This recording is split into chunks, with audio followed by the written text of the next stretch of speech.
Bonsoir. Ce soir, on va parler de la tinzaparine, ou bien le nom commercial Lenoep. Alors, c'est un traitement anticoagulant, appartient à la famille des héparines de bas poids moléculaire, HBPM. Alors, Lenoep est une HBPM, est une héparine non fractionnée. D'accord? Ce sont des seringues pré-remplies, d'accord, de différentes présentations. On a des seringues de 0,5 ml, des seringues de 0,7 ml et des seringues de 0,9 ml. Alors que chaque 1 ml de tinzaparine est égal à 20 000 unités d'anti-10A. Alors si vous vous rappelez c'est quoi l'anti-10A? C'est le mécanisme d'action des héparines de bas poids moléculaire. Alors il est indiqué dans le traitement curatif des thromboses veineuses profondes constituées, aussi dans le traitement curatif des embolies pulmonaires, ainsi que il est utilisé comme un traitement préventif, surtout dans les maladies avec un risque thrombotique très élevé, d'accord. Exemple, les malades immobilisés à cause d'une pathologie médicale aiguë ou bien suite à une chirurgie, ces patients-là présentent un risque de développement des thromboses veineuses profondes ou bien de développer une maladie thromboembolique. Alors on peut utiliser l'Enoep comme un traitement préventif. D'accord? Pour les doses, pour le traitement curatif, je veux dire en cas embolie pulmonaire et en cas thrombose veineuse profonde, on utilise la tinzaparine une seule fois par jour, une seule injection par jour subcutanée. D'accord? Subcutanée, bien sûr. La dose, elle est de 175 unités par kilo. Alors, c'est mon malade, il a 70 kilos à peu près. Alors, 175 fois 70. Alors, on aura le résultat en unités. Et bien sûr, on doit la convertir en millilitres. Et rappelez-vous toujours que le 1 millilitre est égal à 20 000 unités. D'accord? Alors, pour des patients en général de 70 kg, ça marche avec des seringues de 14 000 unités. Alors, ce sont des seringues de 0,7 ml.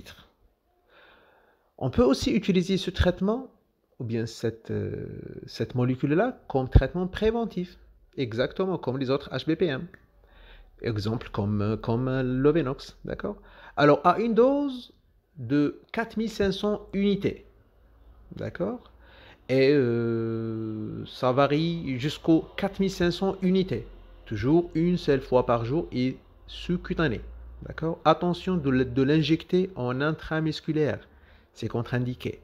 D'accord? Parce que ça va entraîner la formation d'un hématome. Alors, pour les malades avec un risque thrombotique ou là comme un traitement préventif, on utilise des doses de 3500 jusqu'aux 4500 unités. Bien sûr, d'anti-10A en sous-cutané. Par contre, en cas de traitement curatif, on utilise 175 unités par kilo, toujours une seule fois par jour en sous-cutané. On peut aussi utiliser l'Enoep, d'accord, dans la circulation extracorporelle, surtout en cas d'hémodialyse, d'accord, pour bien sûr pour empêcher la coagulation du circuit. Alors pour les séances de 4 heures, au moins, on utilise des doses de 2000 à 2500 unités, d'accord, en début bien sûr de dialyse. Et s'il s'agit des séances plus de 4 heures, on commence toujours avec 2500 et on peut rajouter des doses de 750 unités par heure. Alors ça diffère selon la séance d'hémodialyse.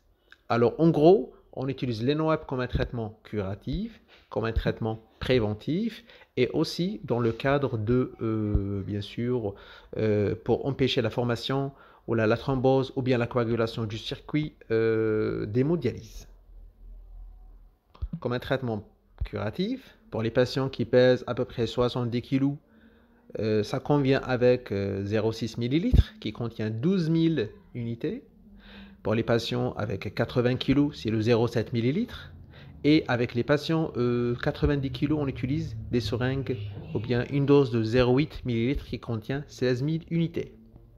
Aussi, pour les malades avec un poids autour de 45 kg, 0,4 ml qui contient 8000 unités suffit largement. Comme un traitement toujours, traitement curatif, qui dépend bien sûr du poids du patient. Par contre, le traitement préventif, non.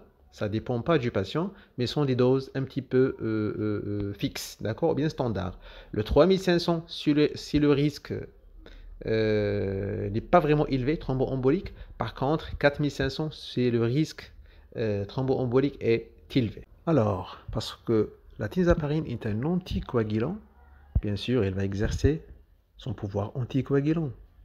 C'est pour cette raison, il faut l'utiliser avec prudence, surtout chez les malades avec une insuffisance rénale, avec les patients avec insuffisance rénale avec une clairance inférieure à 30. C'est bon, pour l'HBPM, il est déconseillé. Mais on peut l'utiliser pour les personnes avec une clairance de créatinine inférieure à 30 et plus de 20. On peut utiliser la tinzaparine, mais à condition de mesurer l'activité anti-10A. Parce que chez l'insuffisance rénale, le problème, c'est qu'on ne sait pas le pouvoir anticoagulant des médicaments. Chez le sujet sain, on peut, avec fonction rénale normale. On peut savoir parce que le rein, il fonctionne bien. Par contre, chez le malade avec une insuffisance rénale, on ne peut pas savoir le pouvoir anticoagulant.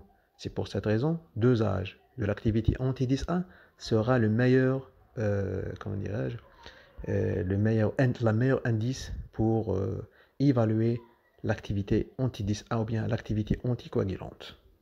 Aussi, il faut être prudent l'utilisation avec les sujets âgés, parce qu'en général, ils présentent une insuffisance rénale, mais pas tous, mais oui, d'accord, la majorité. Aussi attention de faire une anesthésie, bien une rachianesthésie, hein, des malades sous traitement curatif, bien sûr, les NOEP comme traitement curatif, comme les NOEP, comme toutes les HBPM et les anticoagulants, et contre-indique la rachianesthésie, bien sûr, en cas d'utilisation. Alors, on a des contre-indications absolues. Une thrombopénie induite par l'héparine de type 2, ça contre-indique l'utilisation à nouveau. Des antécédents de thrombopénie grave de type 2 sous héparine. Bien sûr, l'hémorragie intracérébrale, intrarachidienne, intraoculaire, rétropéritonéale, musculaire, un risque hémorragique sont tous des contre-indications. Aussi l'endocardite infectieuse et la voie IM, et surtout chez la femme enceinte ou bien chez la femme qui allaite. Bien sûr, la rachianesthésie et l'anesthésie péridurale, elle est contre-indiquée jusqu'à bien sûr la disparition de son effet. Parce que vous utilisez les NOEP, c'est une HBPM, alors pourquoi pas on utilise d'autres HBPM si on a une rupture par exemple.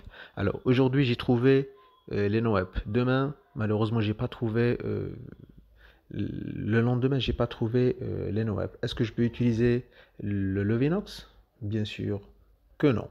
Il faut éviter cette changeabilité entre les différents médicaments, éviter cette interchangeabilité, d'accord? Parce que les effets et le mécanisme d'action et le mécanisme d'action et la pharmacocinétique et la pharmacodynamique sont pas les mêmes. Alors après l'utilisation de la tinzaparine, il faut s'assurer que l'aiguille n'est pas exposée pour provoquer un accident ou bien une lésion, ou bien un traumatisme chez le professionnel de la santé, chez les autres, ou bien chez vous-même. Alors, il faut l'écraser à travers ce truc orange ou bien ce truc rouge là, exactement comme vous voyez sur la vidéo. Voilà.